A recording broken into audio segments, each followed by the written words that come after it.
what's your one piece of gear that like is the game changer for what you do creatively on a day-to-day basis?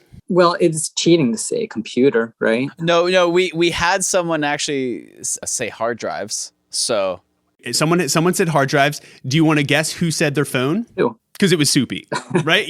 Like, so it's totally it. But also it's just like the thing that like in a way kind of like Marie Kondo's your energy, right? So if that's your computer, which it is a nucleus, that's true. But maybe there's, so the gear has changed since we did the upsides a lot, but so has, the software for the computer, and it's become so much more powerful. And I wish that we could have had these tools back then. Shout out the tools. I'm much better, doing what I do now than I was back then. We had plugins back then and auto-tune. And yeah, this wasn't 30 years ago. Yeah.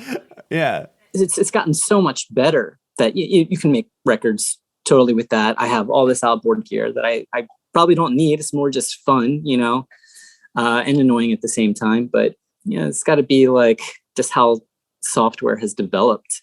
But if you want to hear something about a piece of gear, I really like the retro. Nope. I want to hear whatever you want to tell me. Also, real quick, Vince, quick question. What is your DAW, your digital audio workstation of choice right now? Is that important? For me, it is.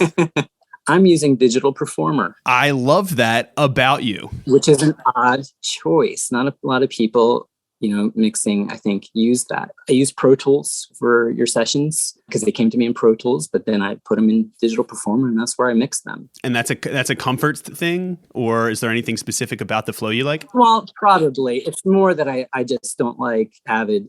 Yeah. At one point, I had like all the DAWs like years ago, but and I was most comfortable in Digital Performer. And I mean, it's not that I love it. It's just that I hate all of them, and I hate that one the least.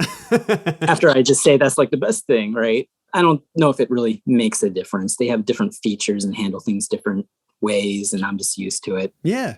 No, that's really cool. I always love that, and not to put you on the spot for anything, just because I always think that's interesting, and especially now with so many things being passed around and back and forth, I always take note of it in the same way that I took note of the fact that I was like, Derek from Mayday Parade doesn't use in-ears when he sings live at these huge shows. I'm just like, what? Rest of the band on ears. I'm just like, I mix Black Lines. Yeah. Right. Oh yeah. You've worked with them before too, right? Yeah. Right. That's right. Oh, wow. What a small world. Only smaller with each day passing. So, okay. So you're taking it, if we're talking about like in the box, right? Which I've effectively brought the purview of this Gear Candy segment in the box now. What's like the one, cause you're right. It's all tools and it's mostly about how you use them. What's your like one favorite go-to? Because for this season, we also have like a couple, like really cool, like partnerships, with Isotope and Arturia and some stuff like that. But if there's like one like plugin or bundle that you always use and you just love in your mix process now, what is it? Well, I don't have any deals with any companies or anything. Right. And this Sound Radix makes stuff that nobody else makes. And there are plenty companies that I adore, like Universal Audio and the Steven Slate stuff and Fab Filter. But some of that stuff is a lot of like, well, this is our take on this piece of gear, right? That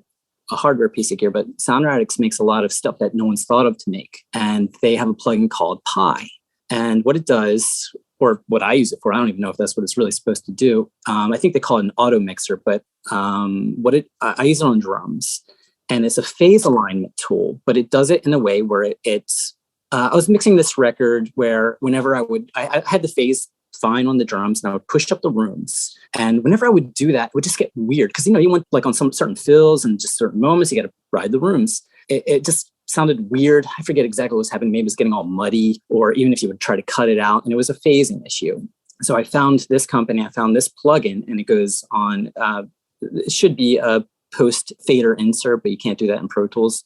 Another reason I don't like it. So it goes on every, drum piece, and it'll put it in phase in real time. So even if the mic's moving, or if you change your processing in the chain upstream from it, because when you use a high pass filter, which people use a lot of, that really affects the phase. Oh yeah. And if people don't know, when you change the phase on something, you can take away the punch in the low end, among other things. But this will let you keep everything in phase, kind of no matter what happens. I can't live without it. We love that. Oh my God. It's the first plugin that I put in my session when I start. Is it Auto Mixer? Is that what you said? PI.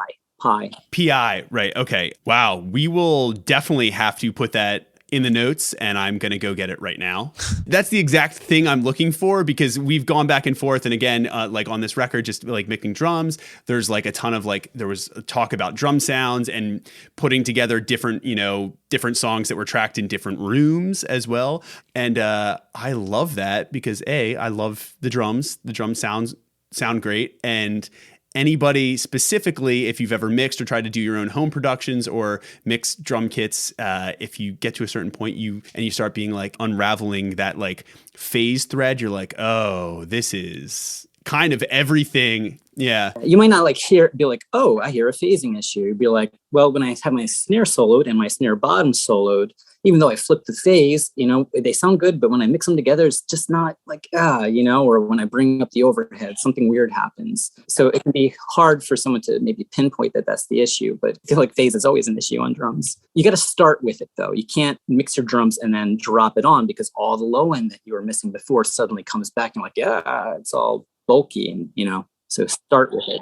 Incredible. I think this may be one of my favorite gear candy items. I gotta go get it and at least check it out, because it sounds from a pure engineering and then mix standpoint. Yeah. Like so many of those situations where it's like, right, the mic did get bumped on like the second, take that, but I like that fill. Yeah. Right. Cause there are other tools to do, there are plenty of like phase alignment tools, but it won't account for that. Right. Right. Or gear change, like on a bass amp, or drum changes, Well, and even the bass, you mentioned, like tracking bass, if you're multi-tracking or doing a DI and an amp, you throw another pedal in the chain halfway, flips the phase, and you might not realize that it might be for only one small section. And then if you have no idea what you're maybe missing for that section, if you just have kind of a static balance, it's super intuitive. Wow, what a great tip. Thanks, Vince. Yeah, I've used it on guitar parallel buses before, bass, mainly on drums. And it's unreal that like people don't know about this company and plugin. Like people know them for a plugin called Auto Align. Yeah. Right. Where you would use it for something like a bass guitar with a DI, and it lines them all up so they start at the same time. Yeah. No, definitely familiar with Auto Align. I know a lot of people might be with that, but this sounds like the next level in the matrix, so to speak. I love that, dude. That's amazing. Well, thanks. We'll have to look into it. Appreciate you sharing that with us, dude. Music to my ears every